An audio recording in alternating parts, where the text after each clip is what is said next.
2024 ഈശോയുടെ പ്രവിത്തിരുന്നാളിനൊരുങ്ങുന്ന പ്രിയപ്പെട്ടവരെ, ഈ പ്രവിത്തിരുന്നാൾ നമ്മെ ഓർമ്മപ്പെടുത്തുന്ന ഏറ്റവും പ്രധാനപ്പെട്ട ചിന്ത എന്ന് പറയുന്നത് ദൈവം നമ്മുടെ കൂടെ വസിക്കുന്നു. ഇമ്മാനുവേൽ എന്ന് അവൻ അറിയപ്പെടും. അതാണ് ഈശോയെക്കുറിച്ച് വചനം പറയുക. ഇന്ന് നമ്മൾ ചിന്തിക്കേണ്ട കാര്യം, എൻ്റെ കൂടെ ഇരിക്കാനായിട്ട് മണ്ണിൽ നിന്ന് മണ്ണിലേക്ക് ഇറങ്ങി വന്ന ഈശോയുടെ സാന്നിധ്യം എൻ്റെ ജീവിതത്തിൽ എന്തുമാത്രം ഞാൻ അനുഭവിക്കുന്നുണ്ട് എന്ന്. ദിവ്യകാരുണ്യത്തിൻ്റെ മുമ്പിൽ, ദൈവ സാന്നിധ്യത്തിൻ്റെ മുമ്പിൽ, തിരുവചനത്തിൻ്റെ മുമ്പിൽ ശാന്തമായിരുന്ന് കൂടെ വസിക്കുന്ന ദൈവത്തെ തിരിച്ചറിയാനായിട്ട് ഞാൻ ശ്രദ്ധിക്കുന്നുണ്ടോ എന്ന്. ഈ നാളുകളിൽ തമ്പുരാൻ്റെ അടുത്തിരുന്ന് കൂടെയായിരിക്കുന്നവനെ അനുഭവിച്ചറിയാനായിട്ട് നമുക്ക് ശ്രമിക്കാം. ഈ കൂടെയിരിപ്പ് നമ്മെ ഓർമ്മപ്പെടുത്തുന്ന മറ്റൊരു ചിന്ത, കൂടെയായിരിക്കാനായിട്ട് ദൈവം നമുക്ക് നൽകിയതാ നമ്മുടെ കുടുംബം. ഇപ്പം കുടുംബ ബന്ധങ്ങളിൽ കൂടെ ഇരിക്കുമ്പോഴാണ് ഊഷ്മളതയുണ്ടാവുക. ഒരുമിച്ചിരിക്കാനും ഒരുമിച്ച് നടക്കാനും ഒരുമിച്ച് ചിന്തിക്കാനും ദൈവം നൽകിയ ദാമ്പത്യം. ഈ പ്രവിക്കായിട്ട് ഒരുങ്ങുമ്പോൾ നാം ചിന്തിക്കേണ്ടതും അതുതന്നെയാണ്. ഒരുമിച്ച് നടക്കാൻ, കേൾക്കാൻ, മനസ്സിലാക്കാൻ, അംഗീകരിക്കാൻ, സ്നേഹിക്കാനായിട്ട് നമുക്ക് എന്തുമാത്രം പറ്റുന്നുണ്ട്. അതുപോലെ തന്നെയാണ് മക്കള്, മാതാപിതാക്കള് മാതൃക നൽകി, വിശ്വാസം നൽകി ഈശോയിലേക്ക് മക്കളെ നടത്തുക എന്നുള്ളതാണ് മാതൃത്വത്തിൻ്റെയും പിതൃത്വത്തിൻ്റെയും വലിയ കടമ. അപ്പം ഞാൻ എൻ്റെ മക്കൾക്ക് മാതൃകയാണെന്ന് പറയുന്ന ഒരു മാതൃത്വവും പിതൃത്വവും നമ്മളെ രൂപപ്പെടുത്താൻ ഒരുമിച്ചിരിക്കുന്ന ഒരനുഭവം, പ്രാർത്ഥനയിൽ, ഭക്ഷണത്തിൽ, സംസാരത്തിലൊക്കെ കുടുംബത്തിൽ ഒത്തുചേരൽ എന്തുമാത്രം നടക്കുന്നുണ്ട് എന്ന് ഈ നാളുകളിൽ നമ്മൾ ചിന്തിക്കേണ്ടിയിരിക്കുന്നു. കാലിത്തൊഴുത്തിൽ ജാതനായവൻ നമ്മെ പഠിപ്പിക്കുന്നത് ഒരുമിച്ച് നടക്കുക, ഒരുമിച്ചിരിക്കുക, സ്നേഹം പങ്കുവയ്ക്കുക. അങ്ങനെ വെളിച്ചമായി ലോകത്തിലേക്ക് വന്നവനെ നമ്മുടെ ഹൃദയങ്ങളിൽ സ്വീകരിക്കാനായിട്ട് എവിടെയൊക്കെയാണ് നാം ഒരുമിച്ചിരിക്കേണ്ടത് അവിടെയെല്ലാം ഒരുമിച്ചിരിക്കാനായിട്ട് നമുക്ക് പരിശ്രമിക്കാം. വെളിച്ചമായവനെ സ്വീകരിച്ചുകൊണ്ട്, വെളിച്ചമായവനെ കുറിച്ച് അഭിമന്യ പുളിക്കൻ പിതാവ് പറയുന്ന സന്ദേശം ഉൾക്കൊണ്ടുകൊണ്ട് നമുക്ക് ഈ പ്രവിത്തിരുന്നാളിനായിട്ട് ഒരുങ്ങാം. ദൈവം നിങ്ങളെ സമൃദ്ധമായി അനുഗ്രഹിക്കട്ടെ. വിശ്വംസിഹായ്ക്ക് സ്തുതിയായിരിക്കട്ടെ. സമാഗതമാകുന്ന പിറവിത്തിരുന്നാളിൻ്റെ മംഗളങ്ങൾ സ്നേഹത്തോടെ ഏവർക്കും ആശംസിക്കുന്നു. നമ്മൾ മംഗലവാർത്ത കാലത്തിലേക്ക് പ്രവേശിച്ചു കഴിഞ്ഞു. മംഗലവാർത്ത ദൈവത്തിൻ്റെ രക്ഷാകര സ്നേഹത്തിൻ്റെ അറിയിപ്പാണ്. തൻ്റെ ഏകജാതനെ നൽകുവാൻ തക്കവിധം ദൈവം ലോകത്തെ അത്രമാത്രം സ്നേഹിച്ചുവെന്നുള്ള സദ്വാർത്തയുടെ അറിയിപ്പാണ് മംഗലവാർത്തയെന്ന് നമുക്കറിയാം. തന്നിൽ വിശ്വസിക്കുന്ന ഒരുവൻ പോലും നശിച്ചു പോകാതിരിക്കേണ്ടതിന് തൻ്റെ ഏകജാതനെ നൽകുവാൻ തക്കവിധം ദൈവം ലോകത്തെ അത്രമാത്രം സ്നേഹിച്ചുവെന്ന സുവിശേഷ സന്ദേശം യോഹന്നാൻ്റെ സുവിശേഷം 3:16 നമ്മോട് പറയുന്ന കാര്യം ദൈവത്തിൻ്റെ അതുല്യമായ അനന്തമായ സ്നേഹത്തിൻ്റെ വലിയ പ്രകാശനമാണ്.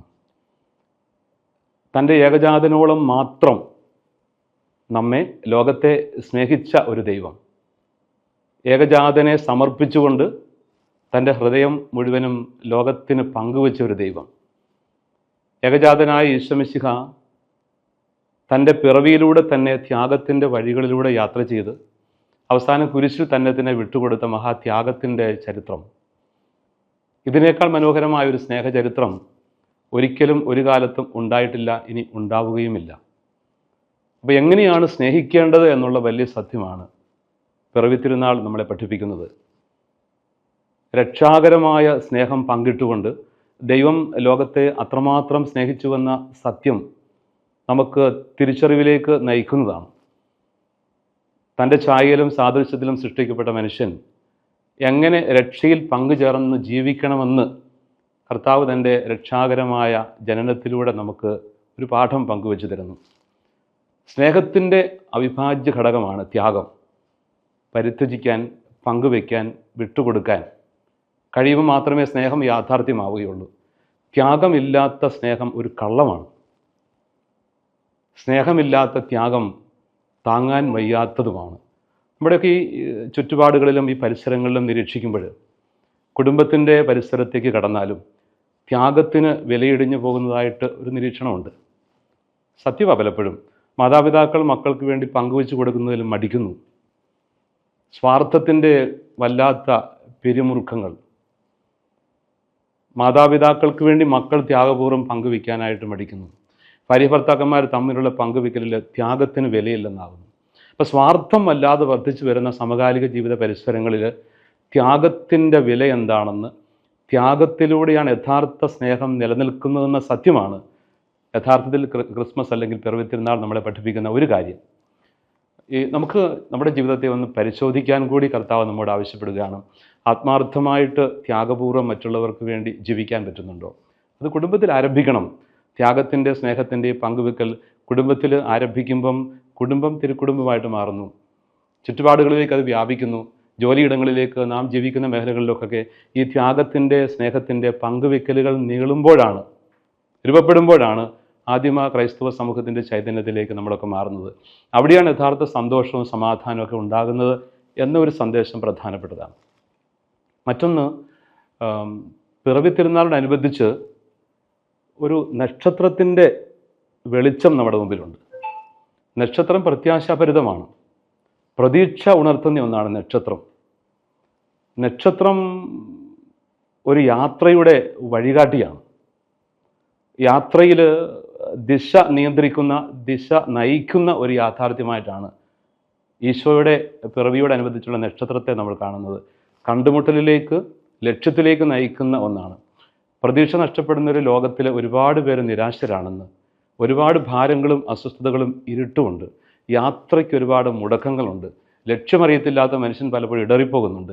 അപ്പോൾ ഇത്തരം യാത്രകളിൽ യഥാർത്ഥത്തിൽ പ്രത്യാശയോടുകൂടി ജീവിതത്തെ കാണണമെന്ന്, പ്രത്യാശയോടുകൂടി നീങ്ങണമെന്ന്, ജീവിതത്തിന് ആത്യന്തികമായ ഒരു ലക്ഷ്യമുണ്ടെന്ന സത്യം നക്ഷത്രം നമ്മളെ പഠിപ്പിക്കുന്നുണ്ട്. സ്വർഗമാണ് നമ്മുടെ ആത്യന്തിക ലക്ഷ്യം. പക്ഷേ നിത്യതയിലേക്ക് നീളുന്ന ആ ലക്ഷ്യത്തിൻ്റെ പിന്നിൽ തന്നെ ഈ ഭൂമിയിലായിരിക്കുമ്പോൾ തന്നെ ഒരുപാട് ലക്ഷ്യങ്ങൾ നമ്മൾ സാധിക്കേണ്ടതുണ്ട്. അപ്പം നമ്മുടെ ജീവിതത്തിലെ ഓരോ ദിവസവുമുള്ള കൃത്യമായ ലക്ഷ്യം മുമ്പിൽ കണ്ടുകൊണ്ട് കൃത്യതയോടെ, വ്യക്തതയോടെ ജീവിതത്തെ കാണാനും യാത്ര ചെയ്യാനും സാധിക്കണമെന്ന് നക്ഷത്രം നമ്മളെ പഠിപ്പിക്കും. അതുകൊണ്ട് പ്രത്യാശയോടെ ജീവിക്കാൻ, ജീവിതത്തിൽ ദൈവം നമുക്ക് തന്ന ഈ ജീവിതം ഒന്ന് മാത്രമേ ഉള്ളൂ. ഈ ഭൂമിയിൽ ഒന്നുകൂടി നമുക്ക് എടുക്കാനില്ല. ഒരു ജീവിതം ഈ ഭൂമിയിൽ നമുക്ക് ദൈവം ദാനമായി തന്ന മഹത്തായ വിലപ്പെട്ട ഈ ജീവിതം ലക്ഷ്യം മുമ്പിൽ കണ്ടുകൊണ്ട് അർത്ഥപൂർണമായി ജീവിക്കാൻ, ആനന്ദത്തോടെ ജീവിക്കാൻ, അനുഗ്രഹമായി ജീവിക്കാൻ സാധിക്കണമെന്ന് പിറവി തിരുനാൾ നമ്മോട് പറയും. അവസാനമായിട്ട്, ഇത് പ്രകാശത്തിൻ്റെ ഉത്സവമാണ്. ഒരുപാട് ഇരുട്ട് നമ്മുടെ മുമ്പിലുണ്ട്. മദ്യം, മയക്കുമരുന്ന്, അധാർമികത, അങ്ങനെ ഈ സമൂഹത്തിൽ ഇരുട്ട് വർദ്ധിച്ചു വരുന്ന ഒരു കാലത്ത് നമുക്ക് വ്യക്തതയില്ല. അപ്പോൾ ഈ ഇരുളിൻ്റെ നടുവിൽ തെളിയുന്ന പ്രകാശം, ക്രിസ്മസ് ഒരു പ്രകാശ പ്രളയം കൂടിയാണ്. ഭൗതികമായ അർത്ഥത്തിൽ ഒരുപാട് പ്രകാശത്തിൻ്റെ ഒരു ഉത്സവമാണ് ക്രിസ്മസ് എന്ന് പറയാൻ പറ്റും. പക്ഷേ അതിനേക്കാൾ അപ്പുറത്തൊരു ആന്തരികമായ വെളിച്ചം, അതാണ് ഏറ്റവും പ്രധാനപ്പെട്ടത്. ഇരുട്ടിൽ കഴിഞ്ഞിരുന്ന ജനം വലിയൊരു വെളിച്ചം കണ്ടു. ആ വെളിച്ചമാണ് മെശിഹായുടെ ആഗമനമെന്ന് യെശയ്യാ പ്രവചനത്തെ ഉദ്ധരിച്ചുകൊണ്ട് മത്തായി സുവിശേഷം നമ്മോട് പറയുന്നുണ്ട്. എല്ലാ ജനപദങ്ങൾക്കും വേണ്ടി ഉദിച്ചുയർന്ന ആ നക്ഷത്രം, അതാണ് ഈശോ. അതുകൊണ്ട് ഈ വെളിച്ചത്തിൻ്റെ ഒരു തുരുത്ത് നമ്മുടെ മുമ്പിൽ എപ്പോഴും ഉണ്ടാവണം. നമ്മുടെ ജീവിതത്തിൽ വെളിച്ചത്തിലാണ് നമുക്ക് അവരനെ കാണാൻ പറ്റുക. മറ്റുള്ളവരുടെ ദുഃഖങ്ങൾ, വേദനകൾ തിരിച്ചറിയാനായിട്ട് വെളിച്ചം വേണം. പലപ്പോഴും മനസ്സ് ഇരുണ്ടു പോകുമ്പോൾ, ഹൃദയം ഇരുണ്ടു പോകുമ്പോൾ നമുക്ക് ദൈവത്തെ കാണാൻ പറ്റില്ലെന്ന് മാത്രമല്ല മനുഷ്യനും കാണാൻ പറ്റുകയില്ല. വെളിച്ചം നഷ്ടപ്പെടുന്നു എന്നുള്ളതാണ് ഈ ആധുനിക കാലത്തിൻ്റെ മറ്റൊരു അടിസ്ഥാനപരമായ അപജയം. അതുകൊണ്ട് വെളിച്ചത്തിൻ്റെ സാന്നിധ്യം, ഈശോ പറയുന്നു, ഞാൻ ലോകത്തിൻ്റെ പ്രകാശമാകുന്നു, എന്നെ അനുഗമിക്കുന്നവൻ അന്ധകാരത്തിൽ നടക്കുന്നില്ല. അതുകൊണ്ട് ഈശോയാകുന്ന വെളിച്ചത്തിലേക്ക് നടക്കണം, ആ വെളിച്ചം ധരിക്കണം, ആ വെളിച്ചം ആഘോഷിക്കണം, ആ വെളിച്ചത്തിൽ അവരെന്നെ കണ്ടുമുട്ടണമെന്നുള്ള മഹത്തായ സന്ദേശം നമുക്കുണ്ട്. അവരുടെ കണ്ണുകളിലേക്ക് നോക്കിയിട്ട് അവൻ്റെ കണ്ണിലെ മെഴുനീർ തുടയ്ക്കാൻ കഴിയുമ്പം, അവൻ്റെ ജീവിതത്തിൻ്റെ പരിമിതികളിലേക്ക് കടന്നിരുന്നവനെ സ്നേഹത്തോടെ ഒന്ന് തലോടാൻ പറ്റുമ്പോൾ, അവരുടെ ആവശ്യങ്ങളെ നമുക്ക് അഡ്രസ്സ് ചെയ്യാൻ പറ്റുമ്പോൾ, മറ്റുള്ളവർക്ക് ഒരു കൈത്താങ്ങായി മാറാൻ പറ്റുമ്പോൾ നമ്മൾ വെളിച്ചത്തിൻ്റെ മനുഷ്യരായി മാറും. ഇത് വീട്ടിൽ ആരംഭിക്കേണ്ടതാണ്. നമ്മുടെ കുടുംബത്തിൽ തന്നെ ഇതുപോലെ ഒറ്റപ്പെട്ടു പോകുന്ന ആളുകളുണ്ട്. വൃദ്ധരായ മാതാപിതാക്കൾ ഒറ്റപ്പെട്ടു പോകുന്നുണ്ട്. ഭവനത്തിൽ തന്നെ അതുപോലെ തുരുത്തുകളായി മാറുന്നുണ്ട് ആളുകൾ. അടുത്താണെങ്കിൽ പോലും തുരുത്തുകളായി മാറുന്ന ഒരു വലിയ അപകടമുണ്ട്. ഇന്നെല്ലാം ആഗോളതലത്തിൽ ഒരുമിച്ച് നമ്മൾ കാണുമ്പോൾ, വിരൽത്തുമ്പിലെല്ലാം നമ്മുടെ കൈപ്പിടിയിൽ ഒതുങ്ങുമ്പോൾ, അകലങ്ങളിലായിരിക്കുന്നവരും അടുത്താണെന്ന് ചിന്തിക്കുന്നുണ്ടെങ്കിൽ പോലും പലപ്പോഴും ഹൃദയങ്ങൾ അകലത്തിലാണ്, കാണാൻ പറ്റുന്നില്ല. അടുത്ത് ഈ ഭൗമികമായ നമ്മുടെ ഈ ശരീരത്തിൻ്റെ കണ്ണുകൾ കൊണ്ട് കാണാൻ പറ്റുമെങ്കിലും കാണാൻ പറ്റുന്നില്ല. അവരുടെ കണ്ണുനീര് കാണാൻ പറ്റുന്നില്ല. മറ്റുള്ളവരുടെ ആവശ്യങ്ങൾ അറിഞ്ഞുകൊണ്ട് സ്നേഹത്തോടെ അവനെ കാണാനും കരുതാനും ചേർത്ത് പിടിക്കാനും കഴിയണമെന്ന് ഈശോ നമ്മോട് പറയും. God is Emmanuel, he's with us. അവൻ നമ്മോട് കൂടിയുണ്ട്. അവൻ നമ്മോട് കൂടി ഉണ്ടെങ്കിൽ എല്ലാവരെയും ചേർത്ത് പിടിക്കാൻ നമുക്ക് സാധിക്കട്ടെ. പിറവി തിരുനാളിൻ്റെ എല്ലാവിധ മംഗളങ്ങളും വളരെ സ്നേഹത്തോടെ ഏവർക്കും നേരുന്നു. മറ്റക്കര ഇടവകയുടെ സാരഥ്യത്തിൽ നടത്തപ്പെടുന്ന HFCM മീഡിയയ്ക്ക് അതിൻ്റെ എല്ലാ പ്രവർത്തനങ്ങൾക്കും എല്ലാവിധ ആശംസകളും നേരുന്നു. ദൈവം എല്ലാവരെയും ധാരാളമായി അനുഗ്രഹിക്കട്ടെ.